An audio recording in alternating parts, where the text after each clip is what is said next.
చూడండి, వసంతోత్సవం కార్యక్రమం పాతూరు దాకా వచ్చింది. ఈ భారతీయ సాంప్రదాయ నృత్యమైనటువంటి కోలాటాన్ని పిల్లలు వేస్తే చూసి ఎంత హ్యాపీగా ఉభయదాతలు కూడా ఎంత బాగా కోలాటం డ్యాన్స్ చేస్తున్నారు. హ్యాపీ మూడ్తో అద్భుతంగా అందరూ పాతూరు ప్రజలందరూ ఈ వసంతోత్సవం కార్యక్రమం పాతూరు మన పాత బస్ స్టాండ్ సెంటర్లో ఎంతో అద్భుతంగా తిలకిస్తున్నారు. అందరూ ఎంతో హ్యాపీ మూడ్లో ఉన్నారు. పిల్లలు ఎంతో అద్భుతంగా కోలాటం వేస్తూ ఉన్నారు.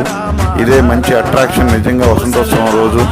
అదేవిధంగా యూత్ వచ్చేసి ఫైర్తో అద్భుతమైన విన్యాసాలు చేస్తున్నారు. ఫైర్ బ్లోయింగ్ చేస్తూ ఉన్నారు. చూడండి ఎంత బాగా చేస్తున్నారు. అదొక ప్రత్యేకమైన ఆకర్షణ నిలిపించింది. వావ్ అనిపించింది నిజంగా.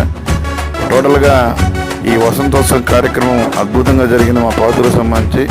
ఈ షార్ట్ కానీ మీకు నచ్చినట్లయితే లైక్ చేసి కామెంట్ చేసి వెంటనే సబ్స్క్రైబ్ చేసుకోండి. Thank you.